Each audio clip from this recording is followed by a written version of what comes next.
시청자 여러분 안녕하십니까? VOA 뉴스투데이 시작합니다. 허버트 맥메스터 전 백악관 국가안보보좌관은 북한을 비핵화하도록 설득할 수 있는 방법은 강력한 제재라고 강조했습니다. 특히 중국 은행들에 대한 세컨더리 보이콧, 즉 3자 제재가 필요하다고 지적했습니다. 첫 소식 김칸희 기자가 보도합니다. 워싱턴 내 민주주의 소재단 주최 토론회에 참석한 허버트 맥메스터 전 백악관 국가안보보좌관은 과거 북한과 협상했을 때 실수를 반복해서는 안 된다며 북한에 대한 강력한 제재를 강조했습니다. 북한의 비핵화를 위해서는 군사적 위협만이 아니라 강력한 제재가 필요하다고 밝혔습니다. How do we convince Kim Jong-un and the Kim regime that he is less safe with nuclear weapons than he is without them, right? And that's not just a military threat. That is the threat of really strong sanctions. 맥메스터 전 보좌관은 또 북한의 미사일 도발을 용인하고 제재를 완화해줘서는 안 된다고 말했습니다. 그럴 경우 북한과의 협상은 늘어지고 결국 현 상황을 유지하는 수준의 빈약한 합의가 이어진다는 것입니다. 맥메스터 전 보좌관은 그러면서 북한과 거래하는 개인과 기업에 대한 세컨더리 보이콧, 즉 3자 제재 방안을 강조했습니다. There are many more tools available, secondary sanctions, if Chinese banks want to illicitly allow, financial flows into North Korea. As an example, this could be an option. 북한에 대한 제재 효과에 대해서는 아직 완전히 나타나지 않았다면서 올해 말까지 모든 북한 해외 노동자의 본국 송환을 의무화한 유엔 안보리 결의가 정확하게 이행돼야 한다고 강조했습니다. 맥메스터 전 보좌관은 또 북한이 핵을 갖게 된 배경은 공산주의 체제 아래 한반도 통일을 원했기 때문이라면서 북한은 그 첫 단계로 미국과 한국의 동맹 관계를 분리시키려 한다고 지적했습니다. VOA 뉴스 김칸입니다. 국제사회는 북한의 핵 개발뿐 아니라 인권 유린에 대해서도 추가 제재를 통해 압박해야 한다고 전 국무부 고위관리가 지적했습니다. 데이비드 크레이머 전 국무부 민주주의 인권 노동 담당 차관보는 9일 VOA에 취임 초기와 달리 트럼프 대통령이 북한 인권 상황에 대해 침묵하는 것을 우려한다며 이같이 말했습니다. 또 트럼프 대통령이 김정은 위원장을 위대한 지도자라고 언급한 것을 지적하며 북한 주민들은 자신의 생각조차 마음대로 말할 수 없는 세계에서 가장 억압적인 나라라고 말했습니다. 그러면서 트럼프 대통령이 인권을 언급하지 않는 건 김정은 위원장과 비핵화 합의를 끌어내려는 의지가 강하기 때문이라고 진단했습니다. 유엔 총회에서는 유럽연합 등 유럽 국가들이 다시 한번 북한에 잇따른 탄도미사일 발사를 규탄했습니다. 북한은 자신들의 미사일은 정당한 행위라며 한반도 문제 해결을 위해선 미국이 자신들의 선의의 행동에 응당한 조치를 취해야 한다고 주장했습니다. 오택성 기자의 보도입니다. 유엔 총회 제1위원회에서 유럽연합은 또다시 북한의 탄도미사일 발사를 규탄했습니다. 평화와 안보를 해치는 도발 행위라는 겁니다.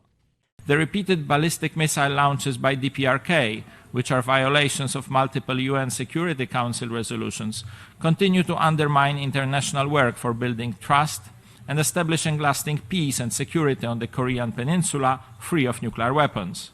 북유럽 국가들을 대표한 스웨덴도 발언권을 얻어 북한의 핵무기와 탄도미사일 프로그램은 전 세계에 위협이 된다며 제재를 강조했습니다. Sanctions should be upheld until we see complete, verifiable and irreversible denuclearization of the DPRK. 유럽 국가들에 앞서 이즈미 나카미스 유엔 사무차장 겸 군축 고위 대표는 모두 발언을 통해 북한과 관련해서는 핵무기뿐 아니라 모든 화학무기까지 다뤄야 한다고 강조했습니다. Any use of chemical weapons is abhorrent and constitutes a serious violation of international law. States must work together to bring accountability to those who dare use these inhumane and illegal weapons. 국제사회의 규탄이 이어지자 북한은 발언권을 얻어 미사일 발사는 위협에 대응한 일상적인 행위라고 반박했습니다. The missile launches were part of our routine and self-defensive measures in face of the threat we face every day on the Korean Peninsula. 그러면서 한반도의 안정을 위해서는 북한을 비난할 것이 아니라 미국의 행동 변화를 촉구해야 한다면서 북한 측의 핵실험과 대륙간 탄도미사일 발사 유예, 미군 유해 송환 등에 따른 미국의 상응 조치를 요구했습니다. 미국은 북한에 대한 언급을 하지 않았습니다. 국무부 대변인실 관계자는 북한 발언에 대한 VOA의 논평 요청에 북한은 한반도의 평화와 안정을 보장하고 비핵화 달성을 위한 지속적이고 실질적인 협상에 임할 것을 촉구한다고 밝혔습니다. VOA 뉴스 오택성입니다. 또 북한은 유럽 6개 국가들이 북한의 잠수함 발사 탄도미사일 SLBM 시험 발사를 규탄한 성명을 발표한 것에 대해 반발하고 나섰습니다. 북한 외무성 대변인은 10일 담화를 통해 영국과 프랑스, 독일 등 EU 6개 나라가 미국의 사촉을 받아 자신들의 자위적 조치를 규탄하는 성명을 발표한 것은 엄중한 도발이라고 주장했습니다. 또 최근 미국의 대륙간 탄도미사일 미니트맨 3 시험 발사가 북한을 압박할 목적으로 진행됐다며 자신들도 맞대응할 수 있으나 자제하고 있지만 인내심엔 한계가 있다고 덧붙였습니다. 앞서 영국 등 유럽 6개국 유엔 대사는 8일 비공개 안보리 회의 직후 북한의 SLBM 발사는 영내 안정과 안보를 해치는 행위로 유엔 안보리 결의 위반이라는 규탄 성명을 발표했습니다. 이 제재 위반으로 미국에 의해 억류돼 매각된 북한 선박 와이즈 어네스토가 한때 이 한국 해운업체 소유 선박이었다는 사실 전해드렸는데요. 이 업체는 정상적인 매각 절차를 밟았다며 북한과의 불법 거래 의혹을 부인했습니다. 함지아 기자의 보도입니다.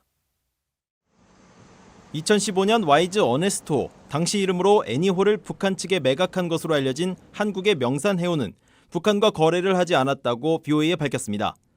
자신들은 매수인이 북한과 어떤 관계가 있는지 알 수 없었으며 정상적인 선박 매매 계약서를 통해 매각을 진행했다고 해명했습니다. 매수인에 대한 구체적인 정보를 요청하는 추가 질문에는 브로커를 통해 정상적으로 매각했다고 밝히면서 외부 비공개를 전제로 당시 매매 계약서를 BOA에 보내줬습니다. 계약서에 있는 매수인은 홍콩 소재 M사이고 그 옆에 또는 매수인의 지명자란 문구가 적혀 있습니다. 계약서에는 북한을 추정할 정확한 내용은 없었습니다. 하지만 매수인의 범위가 넓게 규정되면서 제3자 매입 가능성은 열려있던 셈입니다. 명산해운은 북한과 직접 거래하지 않았을 수 있겠지만 북한과의 거래 가능성을 주의 깊게 살피지 않은 데 따른 부담은 예상됩니다. 익명의 선박업계 관계자는 북한 측은 캄보디아나 홍콩 등지에 위장회사를 차려놓고 한국 등 다른 나라들의 선박 거래를 하는 것은 널리 알려진 사실이라며 주의해야 한다고 말했습니다. 미국 재무부는 북한의 해상활동에 대한 주의보에서 의도치 않는 대북제재 위반 행위를 주의할 것을 당부한 바 있습니다. 일부 미국 기업들은 이런 이유로 100만 달러에 달하는 벌금이 부과되기도 했습니다. 와이즈 어네스토어의 공동 소유자로 지목된 산업은행 캐피탈은 소유권을 2012년 명산해운에게 넘겼으며 이후 해당 선박의 매각과는 관련이 없다고 밝혔습니다. 이런 가운데 한국해양수산부는 미국 재무부가 지난해 3월 대북제재 위반 의심 선박으로 지목한 한국 업체 소유 루니스호를 특별관리 선박으로 정하면서 운항자로 명산해운을 명시했습니다. 이에 대해 명산해운 측은 루니스호의 관리 회사가 아니라고 부인했습니다. BOA 뉴스 함지아입니다. 한국에서 전략 무기로 운영될 미국산 F-35A 스텔스 전투기가 내년까지 모두 26대가 도입됩니다. 한국 공군은 10일 충남 계룡도에서 열린 국정감사 업무보고를 통해 F-35A 전투기가 올해 말까지 10대가 도입되고 내년에도 10대, 2021년에는 10대가 추가 도입된다고 밝혔습니다.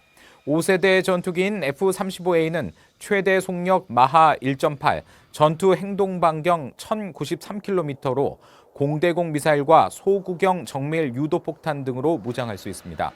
또 적진에 은밀히 침투해 핵과 미사일 시설, 전쟁 지휘 시설 등 핵심 표적에 심각한 타격을 가할 수 있는 전투기며 한국 공군 고위 당국자는 조종사와 정비사 교육 등을 거쳐 올해 안에 전력화할 계획이라고 밝혔습니다.